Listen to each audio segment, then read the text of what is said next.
¿Qué elementos se necesitan o sea, son necesarios para construir la estrategia? Bueno, primero tienes que tener un presupuesto. Un presupuesto de cuánto va a ser la operación de tu proyecto, ¿no? O sea, hacer el proyecto, todos los arquitectos, todos los permisos, todo lo que implica, pero también en ese presupuesto es muy importante que esté el equipo de desarrollo.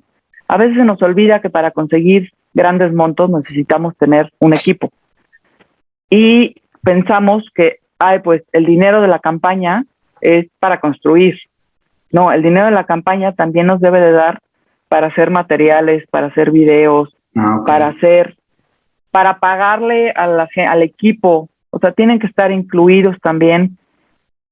A lo mejor no es que vayas a salir de ahí los sueldos, de hecho ya tienes que tener tus sueldos cubiertos, pero tienes que considerar que el equipo también te cuesta y que no es que esté mal que tengas un costo por el equipo, ¿no? Normalmente se dice que el costo de hacer la campaña debe ser alrededor como del 7-8% de tu costo total, ¿no? Más o menos. Entonces, para que también eso lo calculen. Sí es muy importante para una campaña de capital. Sí, se tiene que hacer la tabla de rango de donativos. Hay en internet una página en la cual ustedes ponen la cantidad que quieren alcanzar y les pone el promedio de donativos que tienes que conseguir, que si tienes que conseguir uno de tantos millones, otro de otros tantos millones.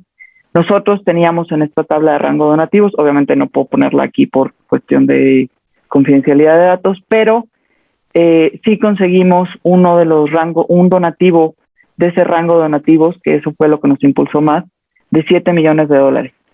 ¿Un donativo de 7 millones? Un donativo de $7 millones. Wow. Este donativo, ¿cómo se consiguió? A base de lo primero que les dije, si se acuerdan que fue lo primero que les dije que era lo más importante, de vinculación.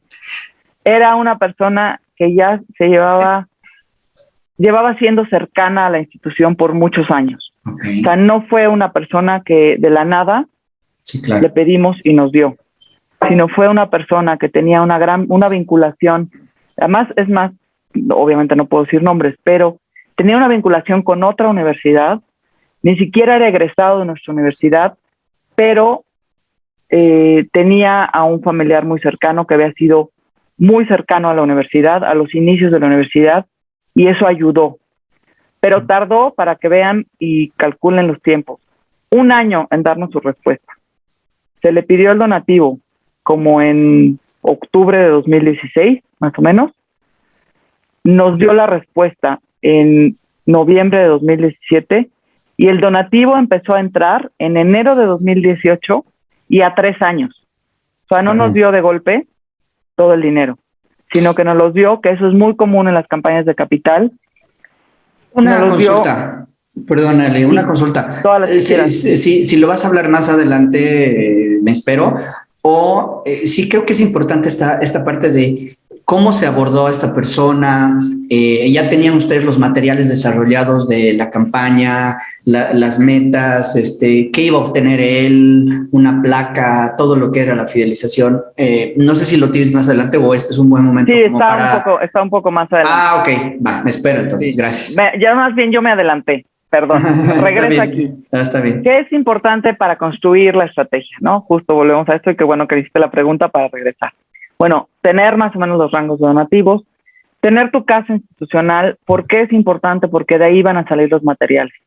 Tener claro a quién te estás dirigiendo, por qué, quién eres, cuáles son tus casos de éxito, qué has logrado, hacia dónde quieres ir. Todo esto que lleva el caso institucional, de aquí van a salir los materiales. Y ya, bueno, una vez que tienes esos materiales, que obviamente los materiales pues se tienen que estar actualizando, ¿no? Como les decía, nosotros no teníamos el proyecto en un inicio. Y eso nos fue retrasando muchísimo muy buena pregunta la que hiciste, a poder empezar a pedir los donativos con más tiempo. Okay.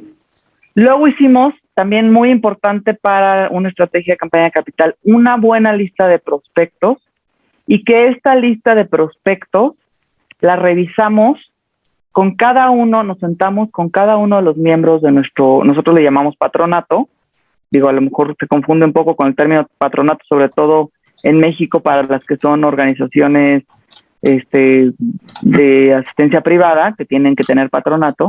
Pero bueno, a nuestro comité de campaña, digámoslo así, nos sentamos con cada uno de los miembros del comité de campaña para revisar de esta lista de prospectos que nosotros sugeríamos como oficina de desarrollo y que además nos dieran otros que a ellos se les ocurrieran.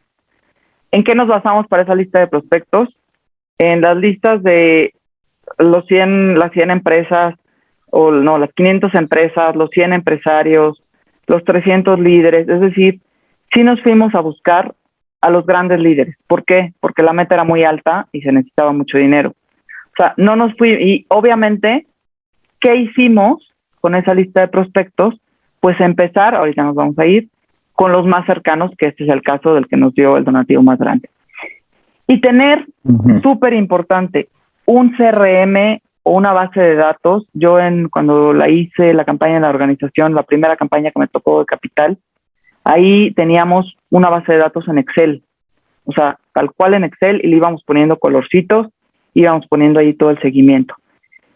Obviamente en la UP teníamos una base de datos, que es una base de datos que está en internet, que se llama eTapestry, y con eTapestry, que además hay la versión en español, es bastante, o sea, ya para lo que se necesita ahora en la universidad, pues creo que ya van a migrar a Salesforce, que es para la de non-profit, pero en ese momento eTapestry nos funcionó muy bien, y ahí íbamos poniendo a toda la gente que nos acercábamos, todo el seguimiento.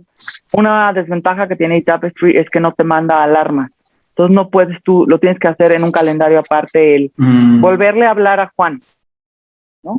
Entonces, si no estabas constantemente revisando, o sea, al grado que acabamos teniendo una alternativa de base de datos en Excel, que era la que estábamos revisando todo el tiempo, ¿no? De, a ver, ¿en qué va este? ¿En qué va este?